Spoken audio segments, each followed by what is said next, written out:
Gaano mo kamahal ang inyong trabaho? On time ka ba lagi sa work? Or kadalasan late na pumapasok? From 1 Corinthians 16 verse 14 says, "Do everything in love." Gaano man kahirap o kadami ng ating mga trabaho, ang pinaka-importante ay may pagmamahal tayong inilaan dito.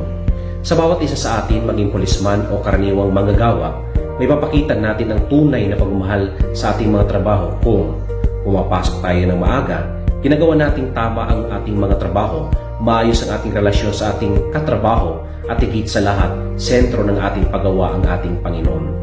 Mahirap man o madali, na-appreciate man tayo hindi ng ating mga boss, ang pinaka-importante, gawin nating kapaki-pakinabang ating mga trabaho na may dignidad at pagmamahal.